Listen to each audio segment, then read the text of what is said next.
And so you struggle whenever you meet your short-term financial obligations. What are you doing to improve that? Thank you very much. If you look at the reasons for during this period, if you remember last year when I came here, and the main reason was the fact that there were a lot of uncompleted projects. The university, apart from compensation, were not receiving, and we have to spend a lot of our IGF. Currently, if you come there, we are putting up a new administrative block. The one that we inherited was just a dormitory that was repaired and converted into administrative block. And, this, I may say that we may be the only public university that to use IGF to put up administrative block. I'm not saying building, I'm saying administrative block. I'm saying administrative block. So these are some of the things. But strategies. What are some of the strategies to ensure that we improve?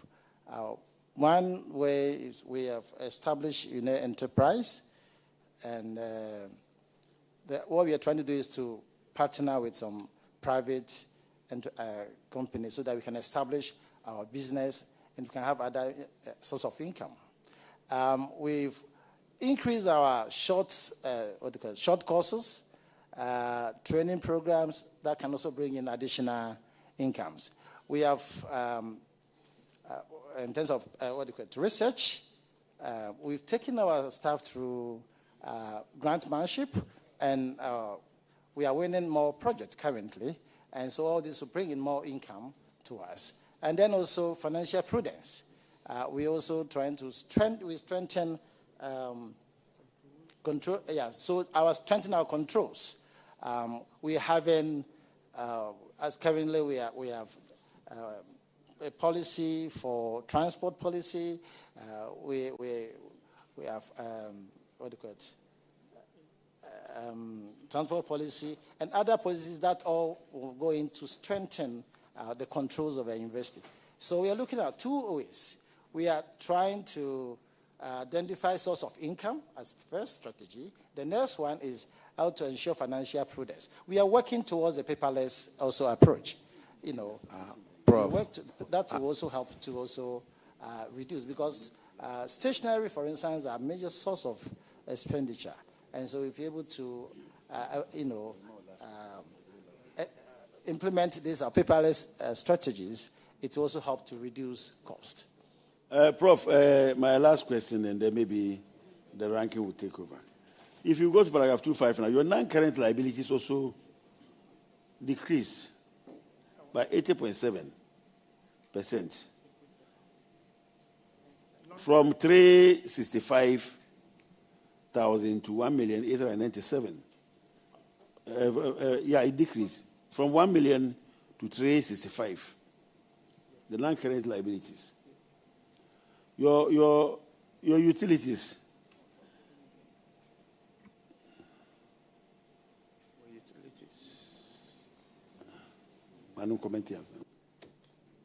Utility.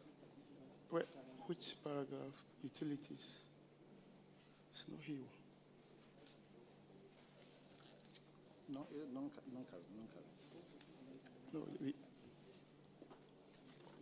Okay. With the non-current liabilities, it rather decreased from 1.8 million plus to 300. We had a loan, GCB loan, which we were paying. So as of 2022, this is what was left. So we were paying quarterly. So by 2023, this was what was left. So that's why it reduced from 1.8 to 365,000. So with the interventions that this you are saying you have put in place, I'm sure when we come to the 2024 report, we'll have something different. Yes. Your current ratio will increase. We are hoping so. Mr. Rankin, I think you can continue from where I've left. Thank you very much. Prof, I'm really concerned about your other recurrent expenditure. 2022, it was less than half of your compensation. Less than half of your compensation. 2023 is more than half of your compensation. Now, if you don't watch it, very soon your recurrent expenditure will be higher than your compensation. What is the status right now, 2024 or 2025? Honorable Chair, I cannot tell it because I don't have the figures here, but we saw it and we are working to reduce it. So I am hoping that in 2024, when we come, I am praying that we may not come. But when we come, I'm sure there will be a reduction, or it will improve. It will improve. Sir, you are dealing with public funds. Yes. You are dealing with public funds. That is the only thing I will say about it. Okay. Now, let's move on to paragraph 261, and Shelley Chair will take care of that one. Honorable. Thank you, Honorable Chair. This is your management issues, and we are looking at a payment of unearned salary amounting to 4,246,239. The auditors noted that 60 employees, former employees, owed the university 6,151,445.42 Ghana cedis, and you have been able to recover 1.9 million Ghana cedis with an outstanding of 4,246,238.97 Ghana cedis as of March 2025. The auditors recommended that you take the full outstanding amount of 4 million plus and pay same to the Auditor General's recoveries account. You, in your response, said that you've developed a repayment scheme which would ensure that the total amount is fully paid by September 2025. We are in November 2025. Have you paid the amount in full? Thank you, Honorable Chair. This is the current status.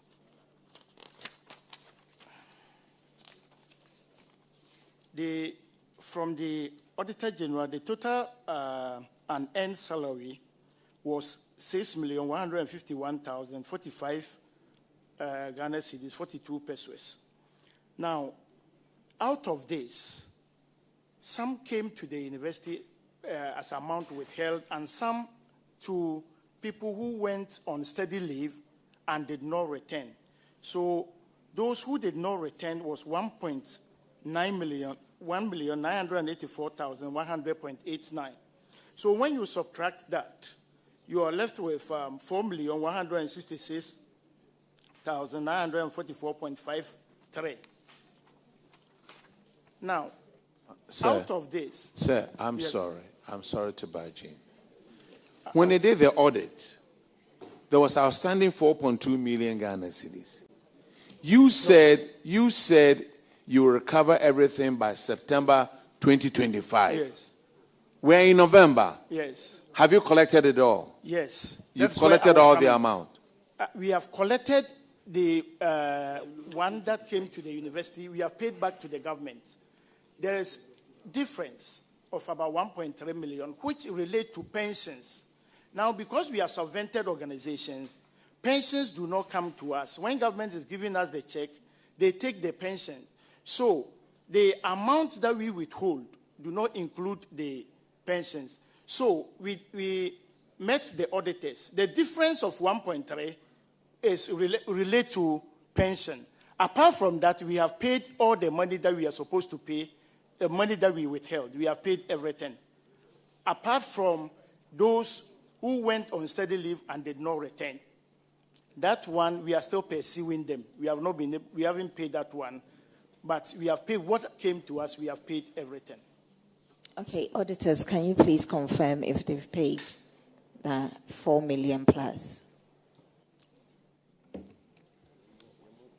Honorable Chair, what we can confirm is that out of the 4.2 million, 3,108,509.75 has so far been recovered.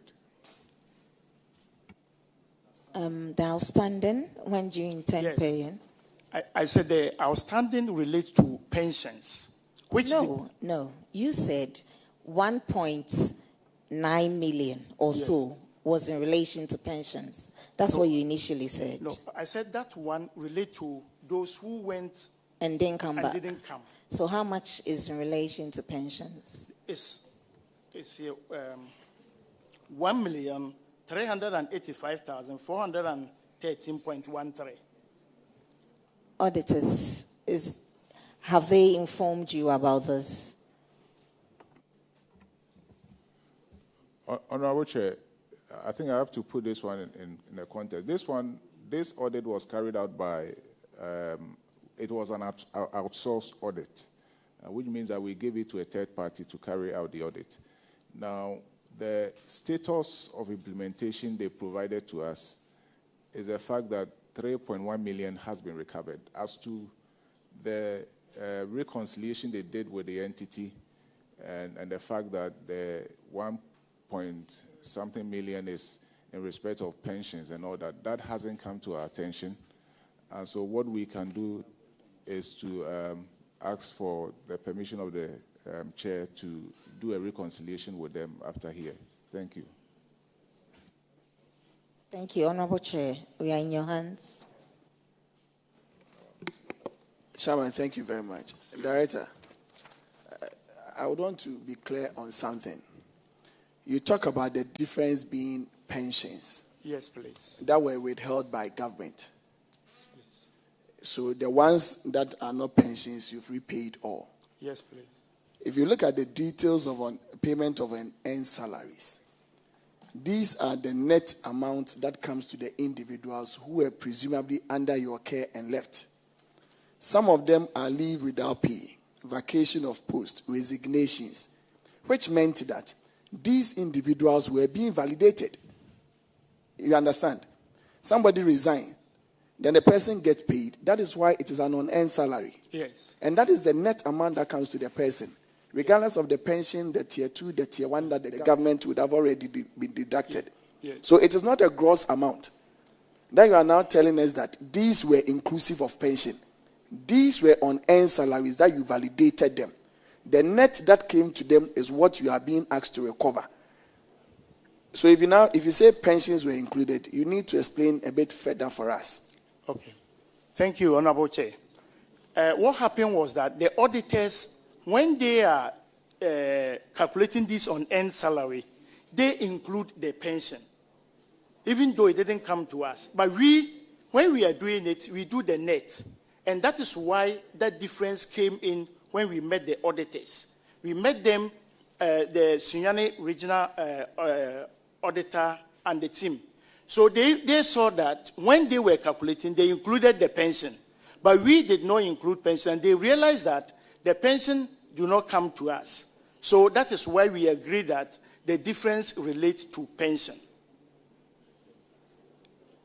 Look, let me ask you this. There's a guy over here, vacation of post, 7th June of 2024, and he owed 120,000. Obviously, that wasn't in 1 month. Where is the pension in it? Sir, please, and let me caution the universities. When you come and we ask you a question, we need to sit in classroom and listen to a lecture. These are simple. So if you just go straight to it, it will help. Yes. Mepacho, Yes, you did that.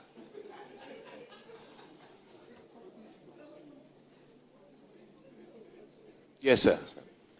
Auditors, what I would suggest is you let your auditors follow up on it. Let's come up with an amount. Even though they told us they were going to collect everything September 2025, we're in November, we are listening to a different story. Abba.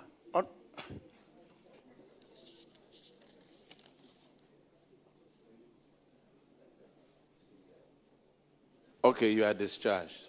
Thank you. Now, let's call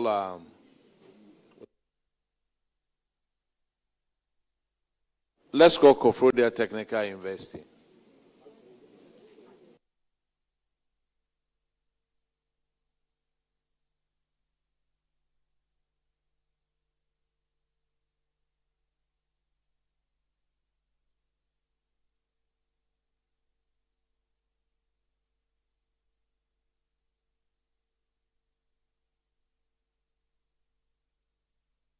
Please introduce yourself to the committee.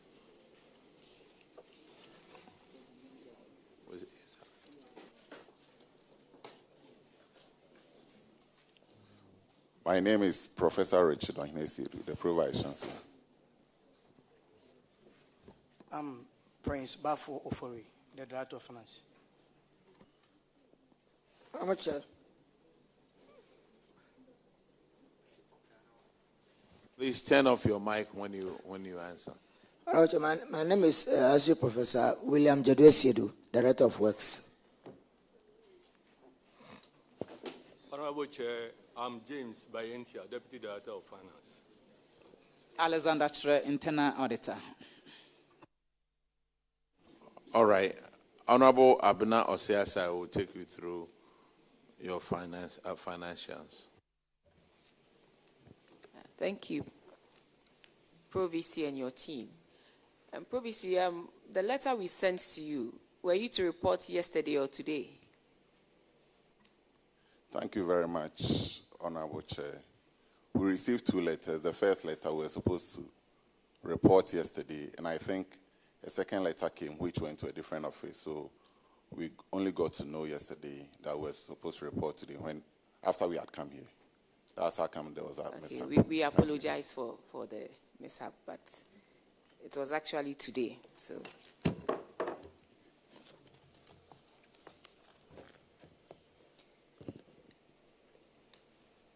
I'm going through your accounts, and I must say that in 2023, in 2024, you turned a loss or a deficit situation in 2023 to a surplus situation in 2024. I have gone through the accounts. I must commend you for that. But I don't know how you did it, because I'm struggling to comprehend the figures. I see that you said your non-current assets came down because you depreciated some assets. In the same vein, you spent on fixed assets, but yes, still it's come down. So I want an explanation on that one. And then I also realized that you spent, in terms of compensation of employees, you spent more than was granted to you. So that one too, I would want some explanation on that as well. Let's begin with these two. Yeah. Thank you very much, Honorable Chair. With your leave, I would want to defer to the Director of Finance to answer that. Thank you very much, Honorable Chair. With respect to the first one, we actually spent on non-current asset, but the amount we spent was less than the consumption of asset in that particular year. That is why although we procured or we spent in non-current asset, however, the amount has reduced. We spent about 6 million or so but the consumption of fixed asset for that year was 7 million point something. Thank you. Then the compensation. Please, I didn't get it. Can you go over what you just said? Yes, please. I'm saying that. Thank you Directly very much. so we can hear. Yes. Yes, please. In that particular year, although we spent on non-current asset, however, the total depreciation for that year was more than the amount. What was the amount, please? The depreciation was about 7 point something million, and the amount we spent on non-current asset was about 5 point something or 6 million. So consumption of fixed assets here says 7.9. Yes, please. And then you are saying depreciation was 7. Yes, please. That was depreciation. That is depreciation. Depreciation was 7, and then you spent 7.9. So then it should. Honorable Chair, I'm saying that the depreciation for the year, which I said consumption of asset, is actually 7.9. Thank you very much.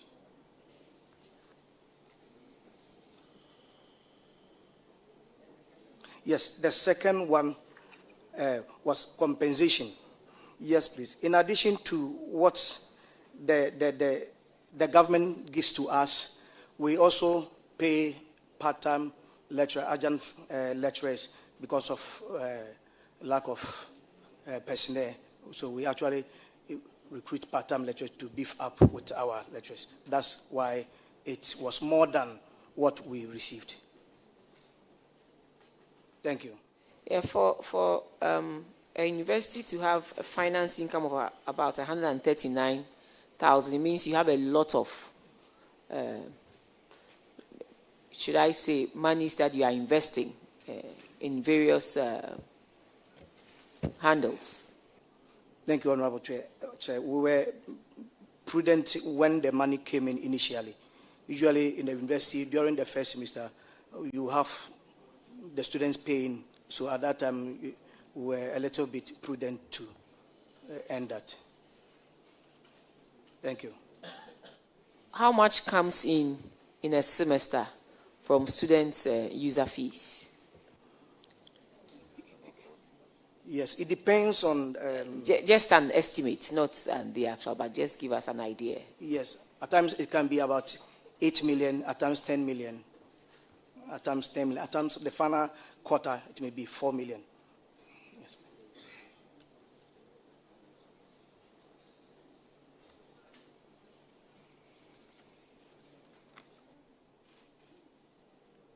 Like I said, I mean, you came from a negative position to a positive position, but you need to work on your expenditure. Yes or no? Aside your consumption of fixed assets, I also see specialized expenses. What is that? Thank you, Honorable Chair. These are insurance claims, court expenses, professional subscriptions. Insurance claims for what? For vehicles of the university.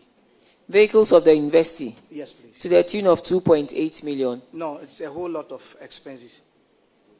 Okay, so can you give us a breakdown, an idea of what goes into the specialized expenses and the amounts involved? Yes, please. Madam, please, I would need time to...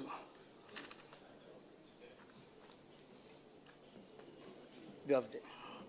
Sorry.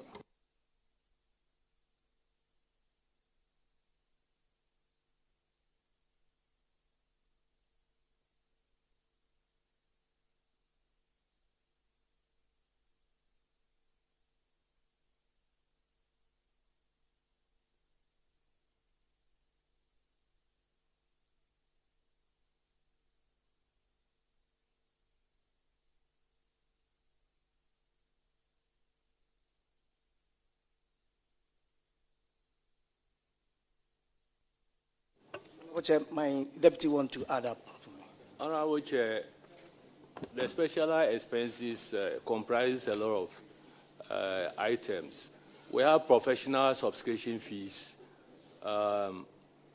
legal expenses, donations, and because of the format of the format we are using, we have some grants from some development partners, KIC, GSDF, Ghana Skills Development Fund. We group all of them under that. So the 2 million plus is made up of all these items. Thank you very much. Thank you. My heart is at ease now, because when you said insurance claims for 2.8 million for a university, you wonder what actually, yes. So thank you. You improved upon your current ratio. In 2023, you couldn't fully cover your short-term liabilities, but in 2024, at least you can do it by 2.4 times. And looking at your strength, your location, you can raise more money from your non-tax revenue or your IGF. And so I expect you to be able to raise more revenue. And since you have 100% retention, you raising more revenue does not mean you should increase your administrative expenses. So please take note of that and work at that. The other one has to do with your indebtedness, the indebtedness of separated staff. I want to find out how you process a staff for payment. How does the university process a staff for payment? Madam, once again, with your leave, I think the Director of Finance will take that. Thank you very much, Honorable Chair. We have a payroll unit that at the end of, by 15th of the month, they would have collated, they have a sheet that it takes to all faculties department to validate the personnel over there. So by 15th, they would have received all, and then the team would use that validation form to actually indicate whether those people are supposed to be paid. We are paid from the Controller and Accountant General. So we have validators A1 and B. So after the B1 have done their certification, before it is electronically forwarded to the A1, which is virtually the Vice Chancellor and myself, and we'll certify that. If one goes through all this process and then someone retires, way back in 2019, December 2019, we continue to validate the person and pay from that date to November 2022. More than 24 months, yet you go through all these steps. You go ahead and pay the person book and research allowance, the sponsorship, in addition to the salary itself. So one may ask, truly, the steps you just mentioned, did you take that same steps to validate John Kojoteria Hayford, who was separated from the university from December 2019? Madam, John Kojoteria left for study leave in the UK. He didn't retire. He went for study leave. And normally, once you're on study leave, you are given an initial 3 years or 4 years, depending on, the length of your study.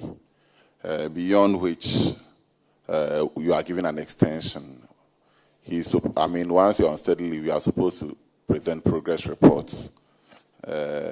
We noticed after the expiration of the initial 4 years that he wasn't responsive with our request, and the university took steps then to terminate his appointment. So that is what happened. So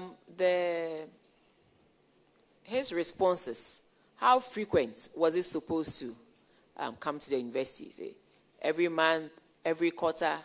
What was? We normally do, I think, every year. It's yearly. Every year? Yes. So we take a report from he went for his PhD. We take a report from the student and that of his supervisor. So every year you are supposed to bring a progress report. Bring a progress report. Yes. And for 4 years, we closed our eyes to it. We were paying, when I say we, I mean the university was paying this person. And it was after 4 years that you realized that there was no progress report, but yet we were going ahead to pay. No, initially there was. So when the auditors came, did you take steps to explain to them that initially there was? If you did, maybe the auditors would have taken that out. Because they are saying that for the 4 years, or is it because the person did not return, and that is why we are charging everything to? Exactly. Okay, so what steps have you taken to? So we have a 5-point action plan to recover funds of this nature. Initially, you have a 5-point action plan. A 5-point action plan. Point action plan, okay. Yes, so initially we've written to all those, there are 6 of them as they are listed here. We've written to all these persons with their indebtedness. And then we've also written to Interpol through CID to reach out to these people so that they are flagged at the various entry points of the country. We've also forwarded their names to our solicitors, and then they are in the process of being served. We are also going through our documents to find out whether they have any entitlements with the university, which would take out and then pay that into government chest. And then finally, we are also looking through our systems and protocols to ensure that any lapses, we close all lapses so that these things don't occur in future.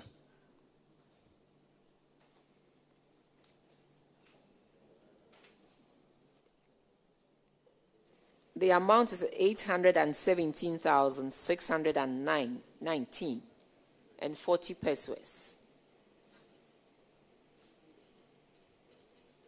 Did they have guarantors on their file? So it's mixed. So in the case of John Koforidua, yes, he does have a guarantor. So what is the essence of a guarantor when the person you guaranteed for fails to do the needful? So then we defer to the guarantor. So have you done that? Yes. So we have written to the guarantor, and then the beneficiary, that is John Koforidua, and we've also forwarded their names to our solicitors. So I'm only asking, in this case, what does the guarantor do? Aren't you supposed to fall upon the guarantor to pay for this liability? Yes, so we have done that. So has the guarantor paid? No. And that is how come we've written to our solicitors to pursue that legally. Is the guarantor part of the university system? Yes. John. So that if the guarantor is part of the university system and the person he or she guaranteed for failed to come, what do we do? If it were a private company, they would have done the needful. But it's government are buying and you'll be idea. So it is okay. Because once you have identified the guarantor, the other time, one minister came and mentioned that they identified the guarantor and the guarantor had to do the needful. Right here, if you could recall, Ministry of Interior. So, respectfully, if you can contact the guarantor to do the needful, because once you guarantee for somebody, and for one reason or the other, the person is nowhere to be found, and the person has defaulted on the terms that was given to, the terms that the person agreed to, we should do the needful. Samuel Sapon Asamoah, can you also give me an update on that? Did you identify the guarantor? And is the guarantor part of the university system? So in the case of Samuel Sapon, his case is different. His appointment was terminated because he failed to sign the bond form and left. So that is how come the university went ahead to terminate his appointment.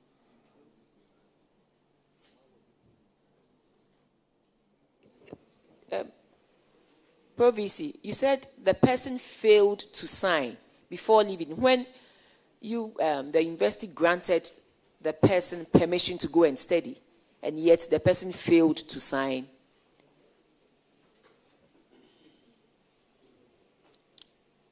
So what happened was that the applicant was given, or the staff was given the permission to go. Normally, when, per the current system we have, we write to the person, and in the letter we indicate that the person is supposed to ensure that the bond forms are filled before leaving. He failed to sign. So once it got to our notice, we quickly took steps to terminate. And that is how come I mentioned that we have a 5-point action plan we are pursuing. We are reviewing our protocols because these are part of the lapses I've mentioned.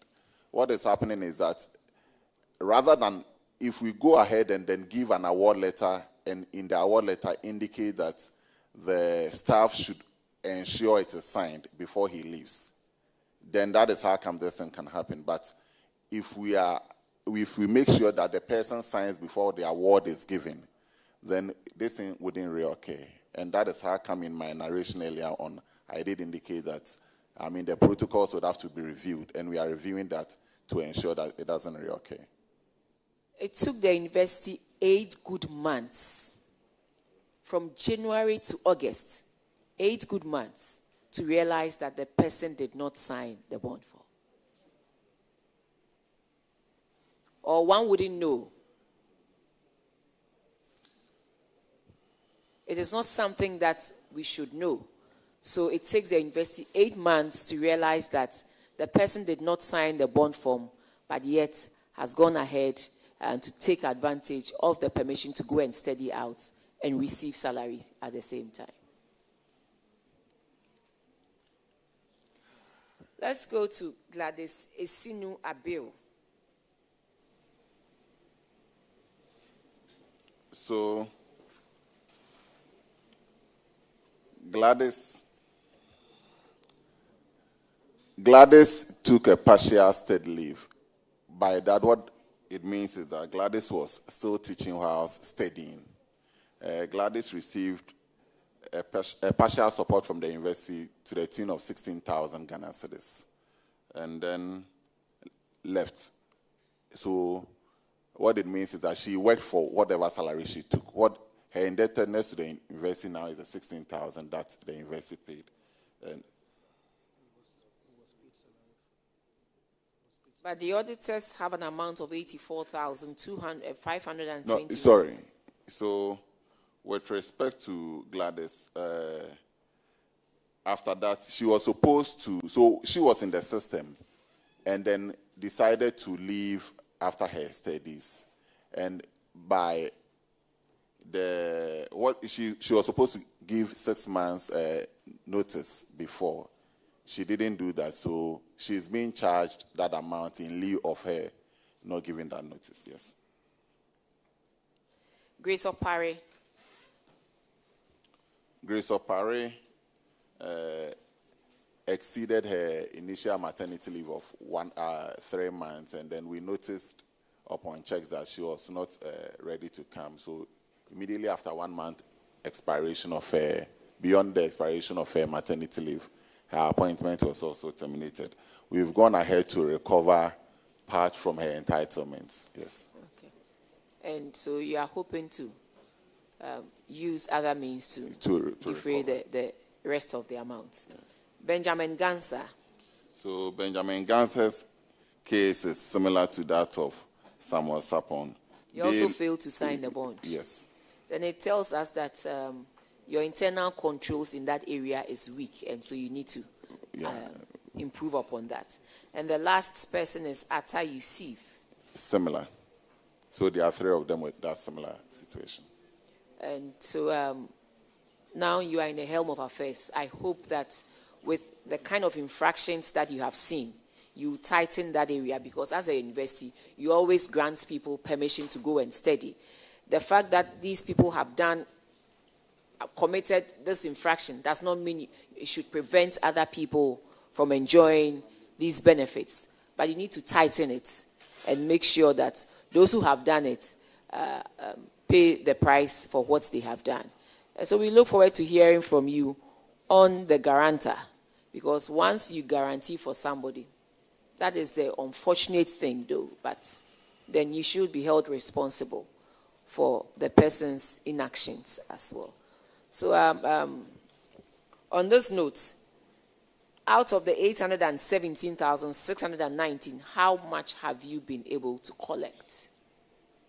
And how much can the auditors validate after your confirmation?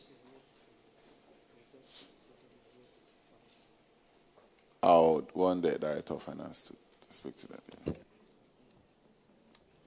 Yeah. Thank you. Honorable Chair, we are yet to furnish the auditors with the current payment that we have received from internal payment. So we'll seek your permission that we furnish the details with them. How much have you collected from the 817,619 liability? Okay.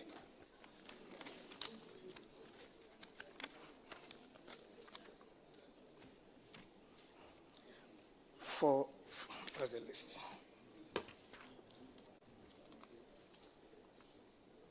Okay. From John Tavia is 7,900. From Samuel Sapon is 3. Madam, please, I want to be sure as that because I'm on camera.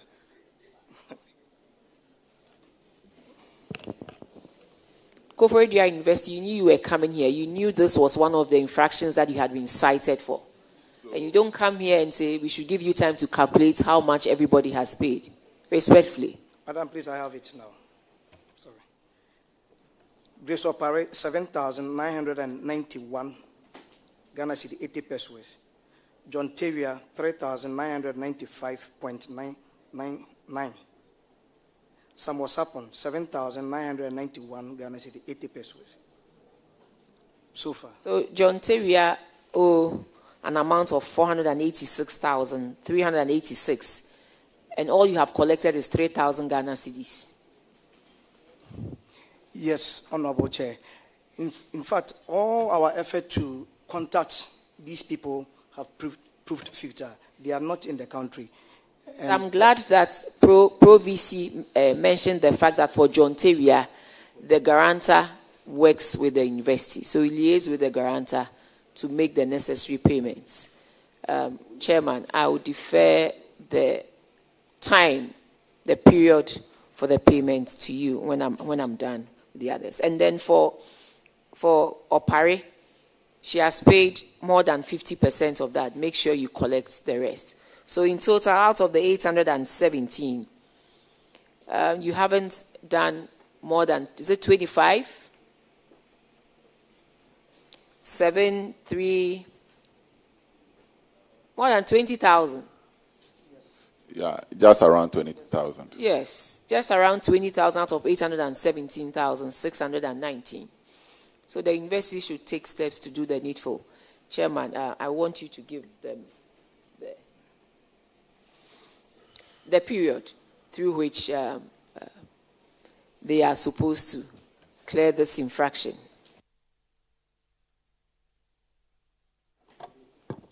PV, I just want to ask this about John Tawia. It's clear to us that you've been able to receive 3,000 plus as payment. And then from your narration, he's nowhere to be found. So who paid that money? Is it the guarantor, or there was a trace that you managed to get him to pay the 3,000? Who paid it? So all the amounts that were mentioned here are as a result of their entitlements, pending entitlement to the university, which we've gone ahead to use that to defray. So these are not payments directly coming from them, but entitlements sitting with the university now. Last one. Is the entitlement still on hold, or it doesn't come again? If it's still on hold and then entitlements are coming, why can't you use it to defray the cost and still 3,000? Has it ceased coming, or it continues? It ceases. It ceases coming. Prof, this is government's money. Our money. 817,000 Ghana cedis on separate staff. You don't have any, you can't contact these people, and then you don't have any payment plan.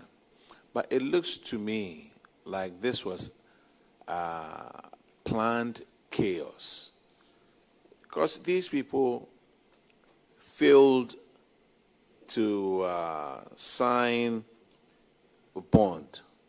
At least you have 3 people who failed to do that. It looks like conspiracy to me, sir.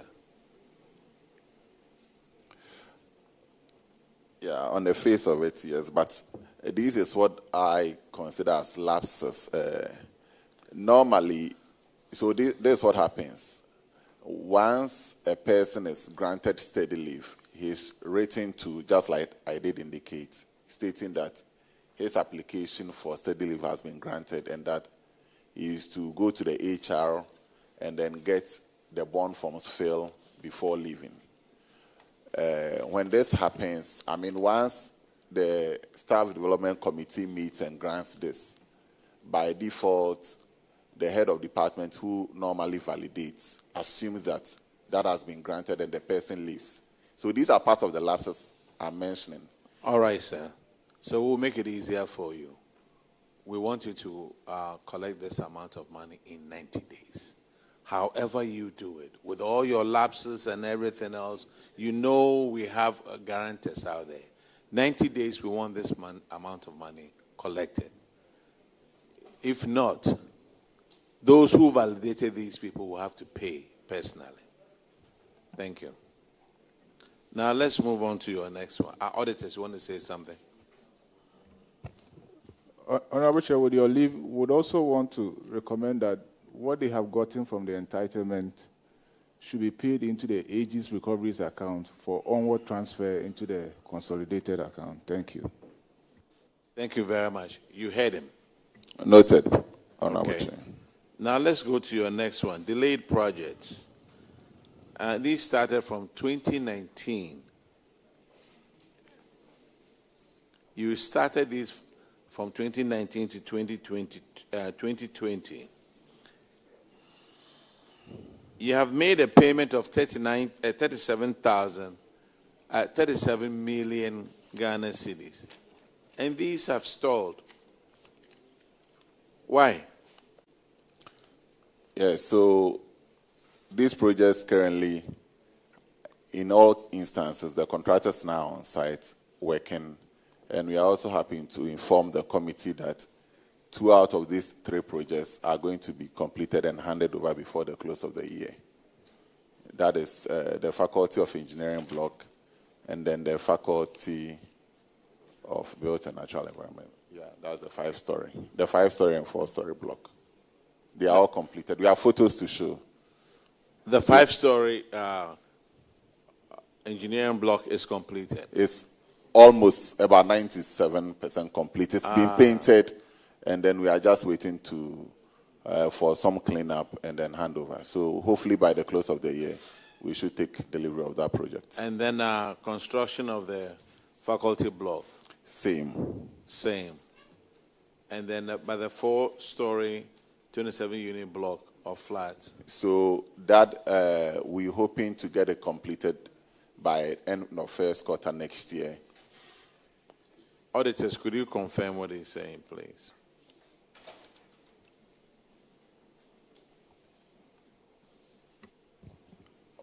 Honorable Chair, we can confirm that the contractors are on site and the projects have reached an advanced stage. Thank you. You see, you told the auditors the last time they were there that all the contractors are currently on site and work is ongoing. Yes. So they were on site, yes. All right. Yes, sir. Prof, since the contract started in 2019 and 2020, should you be worried about possible variation?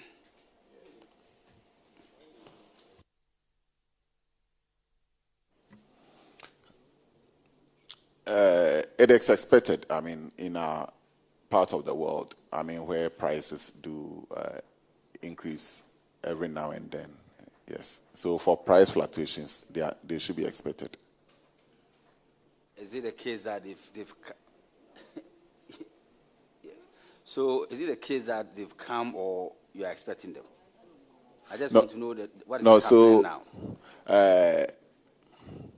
If you take projects that began, I mean, most of these projects, just like you did indicate, started in 2019. And I mean, you all bear with me that we were hit with COVID, which slowed the progress of projects generally in the country. So that, together with the fact that, Prof. Chair, Honorable Chair, again, you would note also that 2 out of 3 of the projects are IGF, and then the other one is Get Fund. So for Get Fund, I mean, delays in payment also hit us. I mean, so, yeah. Prof, let me correct something over here. When did COVID come to Ghana? 2019. Honorable. 20 what? 19. It was 2020. 2020 what? COVID-19 started 19, and then, I mean, by when 2020. When did they come to Ghana? 2020 we were on lockdown. First quarter 2020 we were on lockdown. But you started all these projects in 2019, 2020. COVID wasn't here.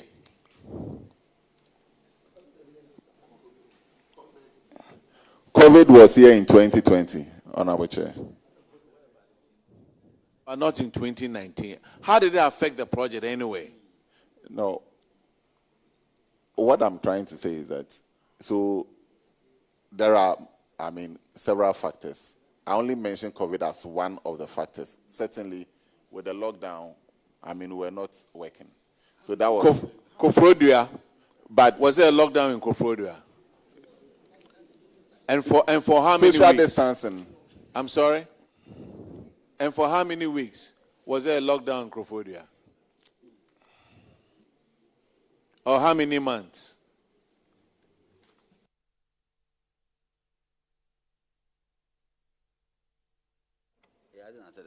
Prof, I'm just asking you these questions because I know that when projects delay, there will be possible variations and the rest of it.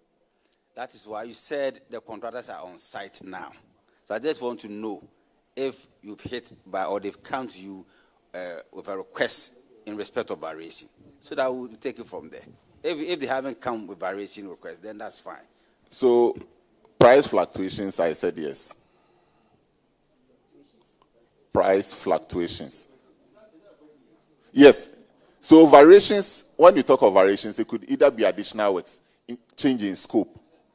Price variation. Yes. So, price fluctuations, yes. So, was it part of the contract or? Pardon? Did you have it in the contract? Was it a clause?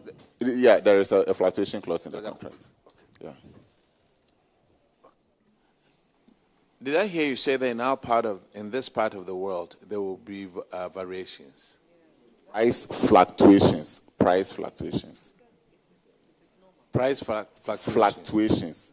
Changes in price of materials.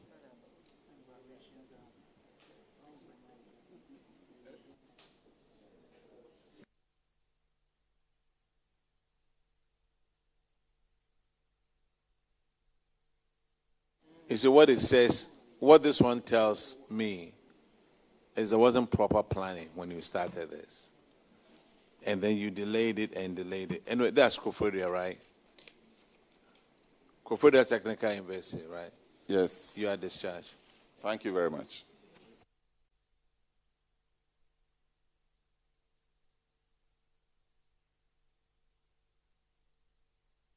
Is Gimpa around?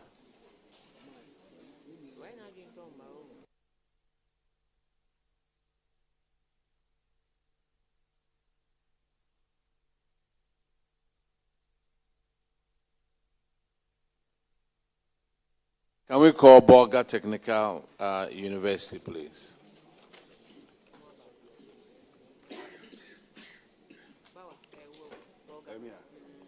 Koforidua Technical University, are you here? Oh, please come and sit down.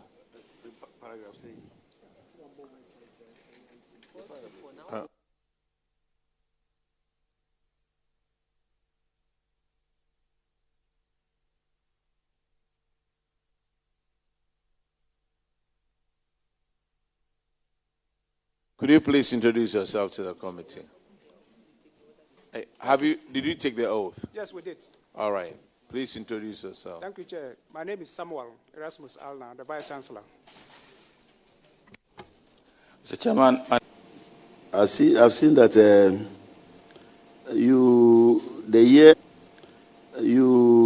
the year under review, you ended with a surplus of 35 million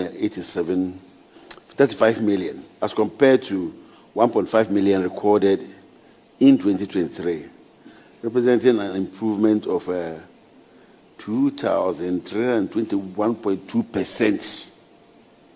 So, what accounted for this story? Thank you, Chair. So, under the year under review, the university was fortunate to have gotten some grants in kind and some funding from our partners to implement some. So that was the Public Accounts Committee, where public institutions were answering to some infractions by the Auditor General. We'll be going to Newsfeed, continuing with our regular programming. Do stay.